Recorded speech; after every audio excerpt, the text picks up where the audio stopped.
The Life and Adventures of James P. Beckwourth. Chapter 5.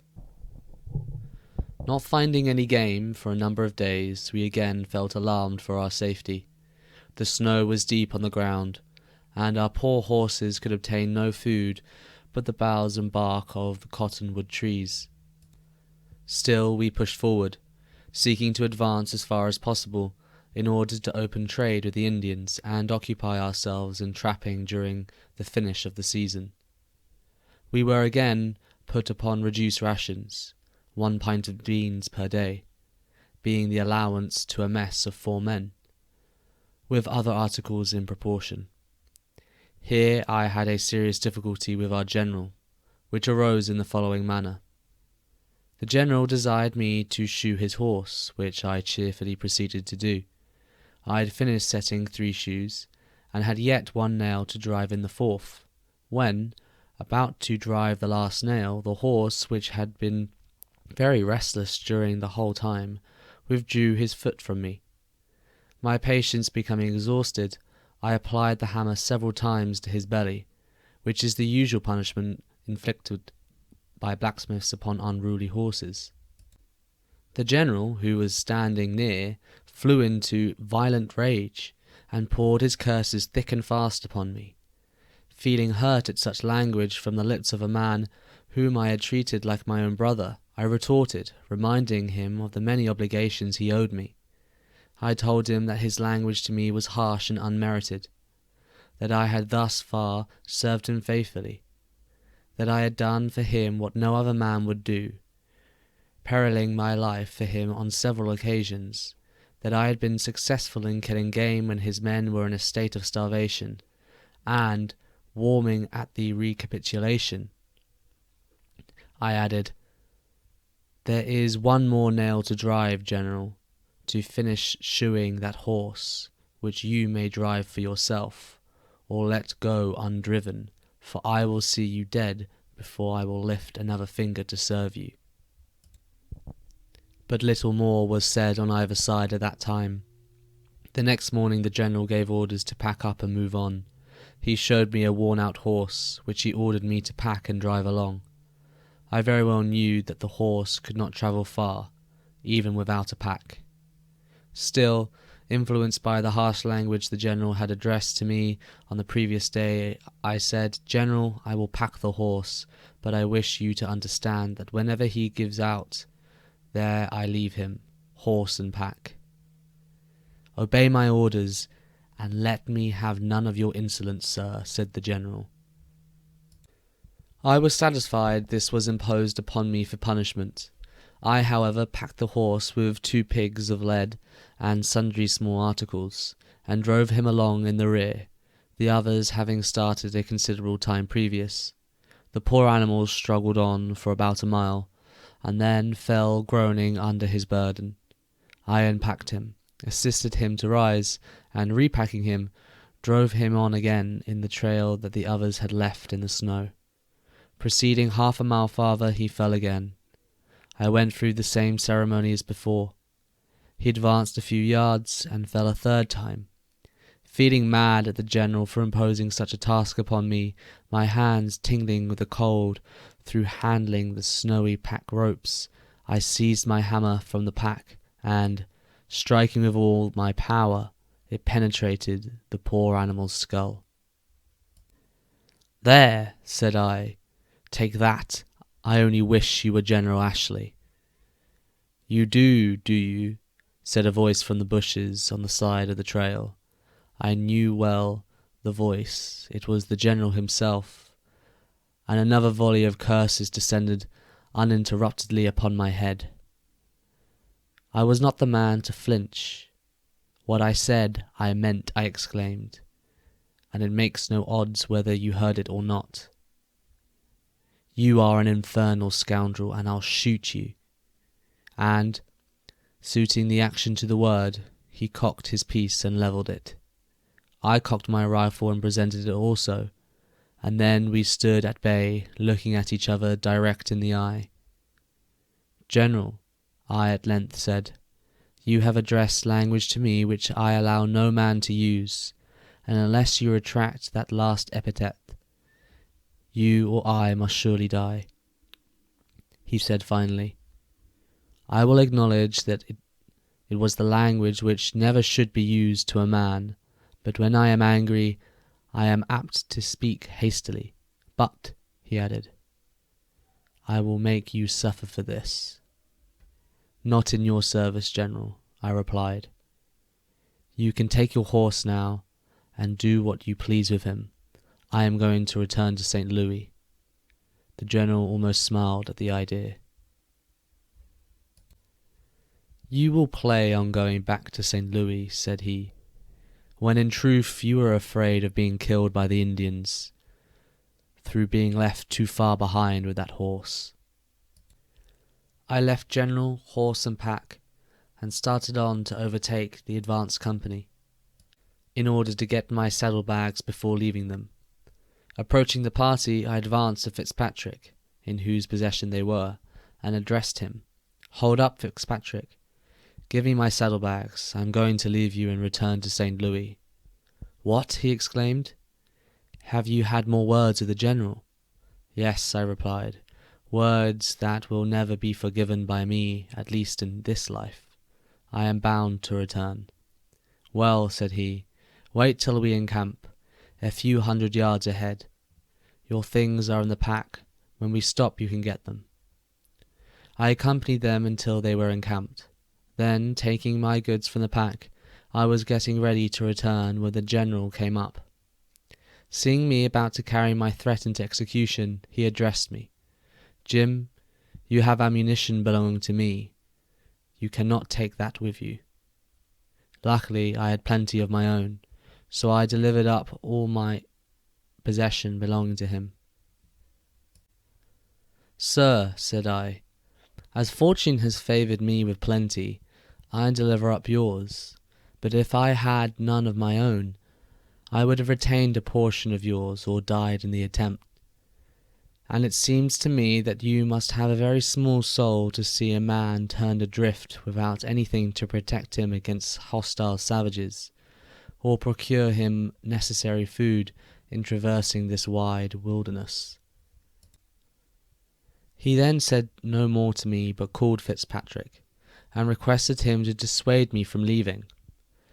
Fitzpatrick came and exerted all his eloquence to deter me from going, telling me of the great distance before me, the danger I ran when alone of being killed by the Indians, representing the almost certain fact that I must perish from starvation. He reminded me that it was now March, and the snows were already melting, that spring, with all its beauties, would soon be ushered in, and I should lose the sublime scenery of the Rocky Mountains. But my mind was bent upon going. All my former love for the man was forfeited, and I felt I could never endure his presence again.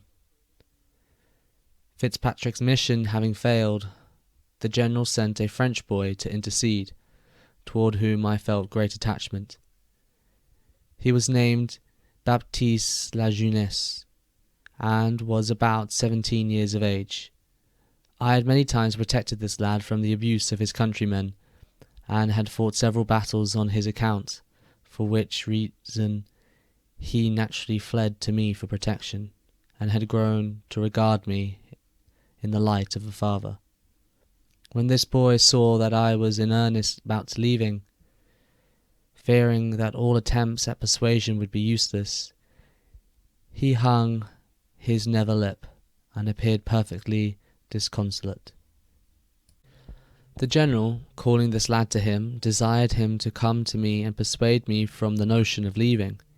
He pledged his word to Baptiste that he would say no more to displease me, and that he would spare no efforts to accommodate me, and offered me free use of his horses, assigning as a reason for this concession that he was unwilling for the word to reach the States, that he had suffered a man to perish in the wilderness through a little private difficulty in the camp.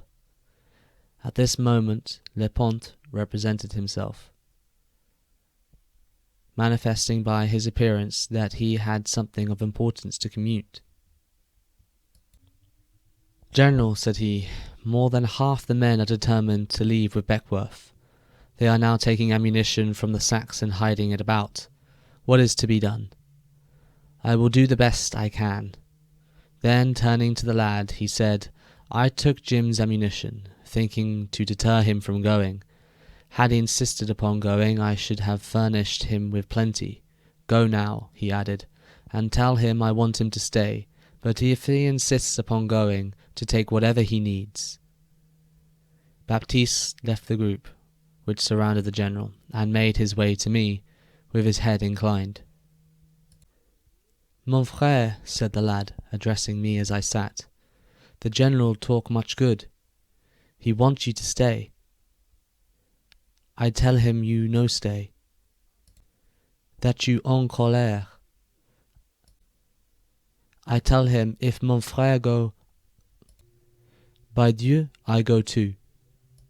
He say you go talk to Jim, and get him to stay. I tell him you want, I think. You stay a little longer, and if the general talk you bad one more time, then we go. By Dieu.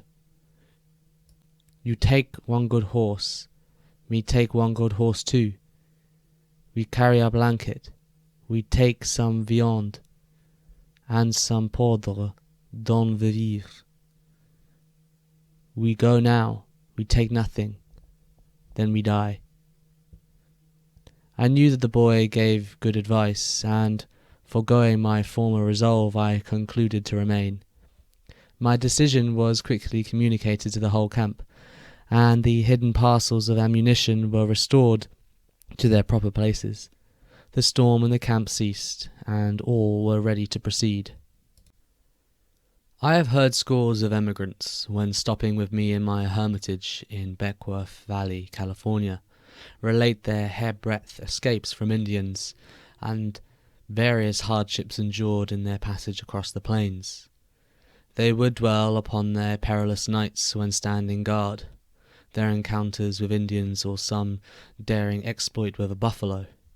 These recitals were listened to with incredulous ears, for there is in human nature such a love of the marvellous, that traditionary deeds, by dint of repetition, become appropriated to the narrator, and the tales that were related as actual experience now mislead the speaker and the audience. When I recurred to my own adventures, I would smile at the comparison of their sufferings with what myself and other men of the mountains had really endured in former times. The forts that now afford protection to the traveller were built by ourselves, at the constant peril of our lives, amid Indian tribes nearly double their present numbers. Without wives and children to comfort us on our lonely way, without well-furnished wagons to resort to when hungry, no roads before us but trails temporarily made, our clothing consisting of the skins of the animals that had fallen before our unerring rifles, and often whole days on insufficient rations, or entirely without food, occasionally our whole party on guard the entire night, and our strength deserting us through unceasing watching and fatigue. These are the sufferings that made theirs appear trivial, and ours surpass in magnitude my power of relation. Without doubt, many emigrants were subjected to considerable hardship during the early part of the emigration by the loss of cattle, and the Indians came in for their full share of blame. But it was through extreme carelessness that so many were lost, and those who have charged their losses upon the Indians have frequently found their stock, or a portion of it, harnessed to wagons either far in advance of them, or lagging carelessly in their rear. The morality of the whites I have not found to exceed very much of that of the red man, for there are plenty of the former belonging to trains on the routes, who would not hesitate to take on an ox or two, if any chance offered for getting hold of them. But to return. At the time when I had concluded to proceed with my party, we were encamped in the prairie, away from any stream, having passed the fork of the Platte, and were again in a starving condition, except on occasion hare or rabbit. There was no sign of supplying ourselves with any kind of game. We travelled on till we arrived at Pilot Butte, where two misfortunes befell us. A great portion of our horses were stolen by the Crow Indians, and General Ashley was taken sick, caused beyond doubt by exposure and insufficient fare. Our condition was growing worse and worse, and as a measure best calculated to procure relief, we all resolved to go on a general hunt, and bring home something to supply our pressing necessities. All who were able, therefore, started in different directions, our customary mode of hunting. I travelled as near as I could judge about 10 miles from the camp, and saw no signs of game. I reached a high point of the land, and on taking a general survey, I discovered a river which I had never seen in this region before. It was of considerable size, flowing 4 or 5 miles distant, and on its banks I observed acres of land covered with moving masses of buffalo. I hailed this as a perfect godsend, and was overjoyed with the feeling of security infused in my opportune discovery. However, fatigued and weak, I accelerated my return to the camp, and communicated my success to my companions. Their faces brightened up at the intelligence, and all were impatient to be at them. The general, on learning my intelligence, desired us to move forward to the river with what horses we had left, and each man to carry a pack on his back of the goods that remained after loading the cattle. He farther desired us to roll the snow, to provide him with shelter, and to return the next day to see if he survived. The men, in their eagerness to get to the river, which is now called Green River, loaded themselves so heavily that 3 or 4 were left with nothing but their rifles to carry. Though my feelings towards the general were still unfriendly, knowing that he had expressed sentiments concerning me that were totally unmerited, I could not reconcile myself to deserting him in his present helpless condition. Accordingly, I informed him that if he thought he could endure the journey, I would make arrangements to enable him to proceed along with the company.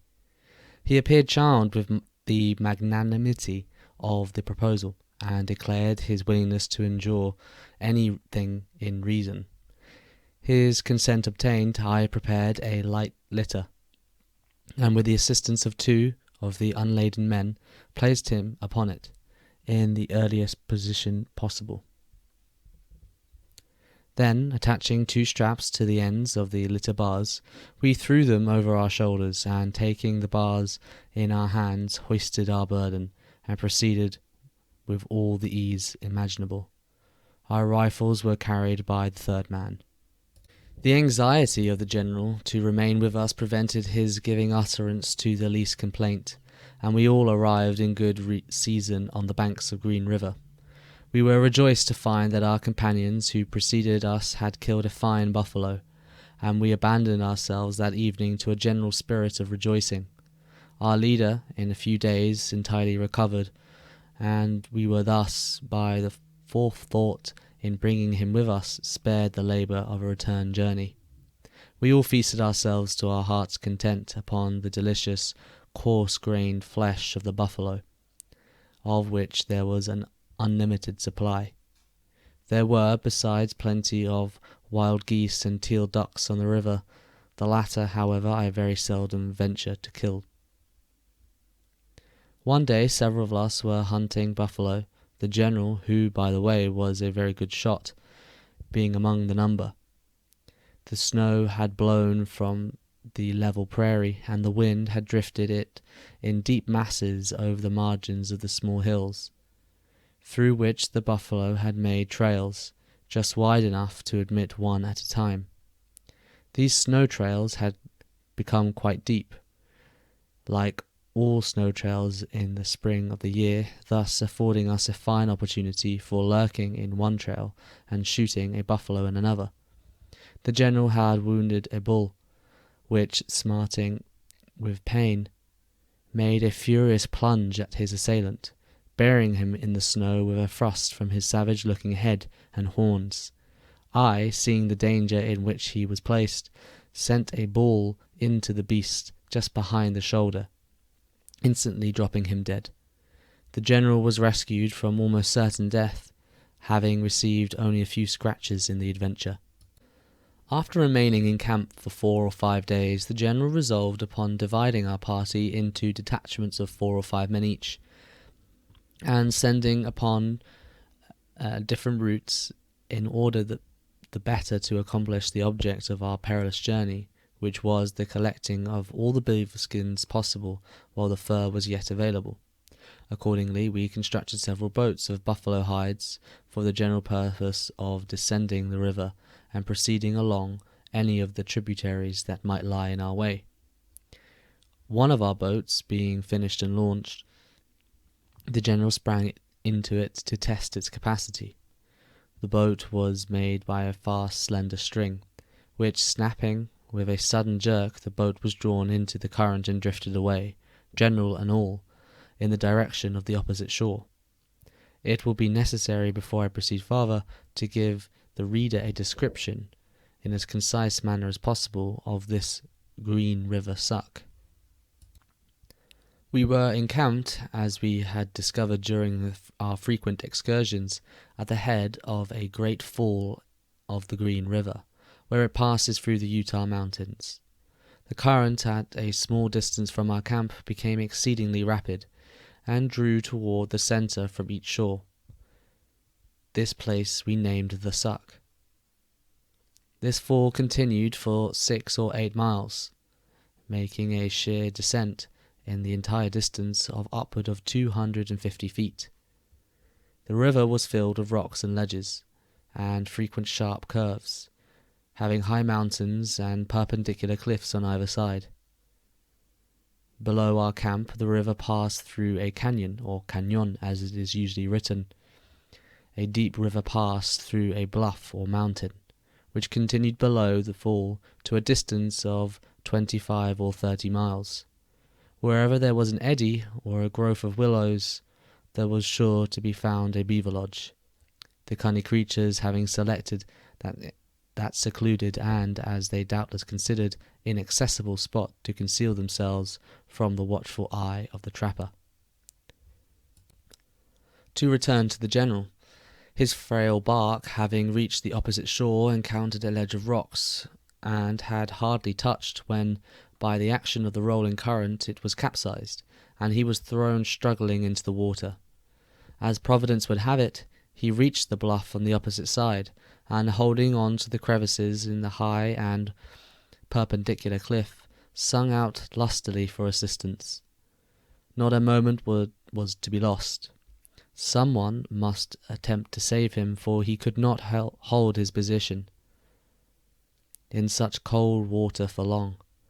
I saw that no one cared to risk his life amid such imminent peril, so, calling to a Frenchman of the name of Doorway, whom I knew to be one of the best swimmers, to come to the rescue, I threw off my leggings and plunged in, supposing he would follow. I swam under the water as far as I could, to avail myself of the undercurrent. This mode is always practiced by the Indians in crossing a rapid stream. I struck the bluff a few feet above the general. After taking a breath for a moment or two, I said to him, by the way, he was no swimmer, "There is only one way I can possibly save you, and I may fail in that, but you must follow my directions in the most minute degree, or we are certainly both lost." "Anything you say, James, I will follow," said he.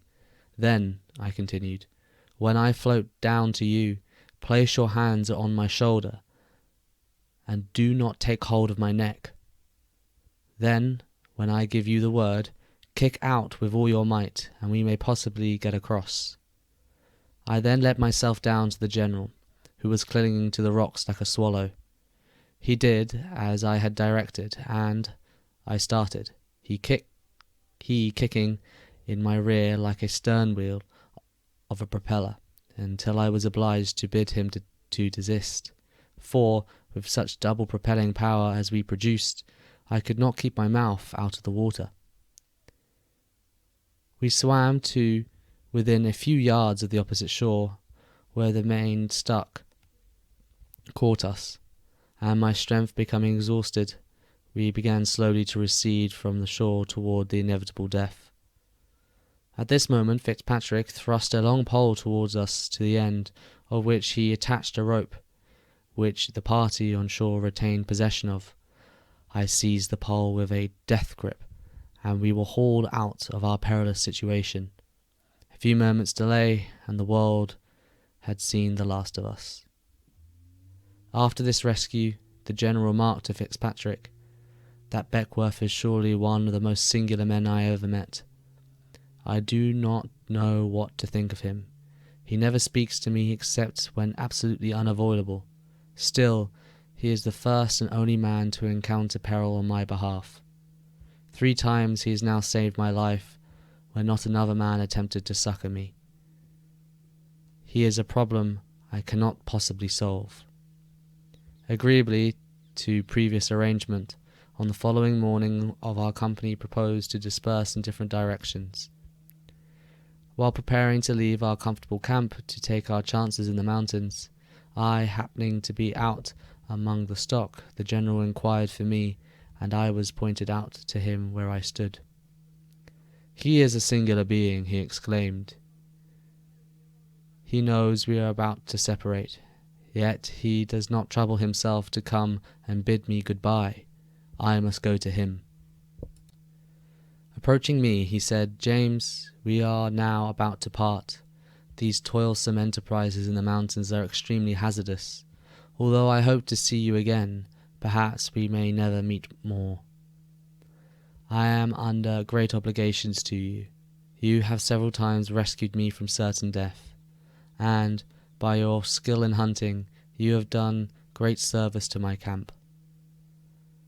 When my mind was irritated and harassed, I was betrayed into the use of language toward you, which I regretted immediately after, and still regret.